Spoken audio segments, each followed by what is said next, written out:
Mananatiling kapamilya ang kontrobersyal na aktor na si Daniel Padilla. Matapos ang hiwalayan sa aktres na si Catherine Bernardo ay naging matunag ang di umano ay paglipat ng TV network ng aktor. Nitong mga nakaraang linggo, kumakalat ang tsismis na namimili si Padilla para sa isang bagong talent management agency kasunod ng breakup nila ng longtime girlfriend at on-screen partner na si Catherine Bernardo.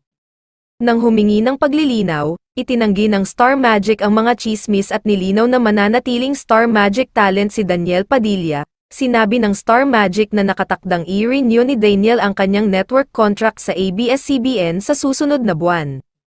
Ang kanyang mga paparating na proyekto ay iaanunsyo sa lalong madaling panahon. Samantala, ibinahagi ni Direk Daryl Yap na tinutulungan pa rin ni Carla Estrada na makamove on ang anak na si Daniel Padilla sa hiwalayan kay Catherine Bernardo. Sa kanyang FB post, sinabi ni Direk Daryl na nagkaroon siya ng pagkakataon na makausap si Carla ilang buwan na ang nakalipas, wala raw siyang alam sa isyong pagbebenta ng bahay ni Carla. Aniya, sinamahan siya ng aktres na magtingin ng bahay sa South pero ang ending ay ito ang nakabili ng property.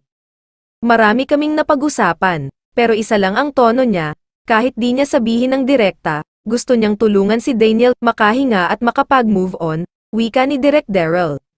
Hindi na raw niya natanong ang issue tungkol sa di umano'y may utang si Carla sa pamilya ni Catherine Bernardo dahil tinamad na siya, dagdag pa niya, imposibleng naghihirap ang dahilan kaya nagbebenta ng property ang mag-inang Carla at Daniel. Apektado na di umano ang career ni Daniel matapos ang paghihiwalay nila ni Catherine. Lately, napabalita namang nawalan di umano ang aktor ng 4 na endorsement, isa na raw dito ang isang brand ng popular na soft drinks na co-endorser niya ang ex na si Kath.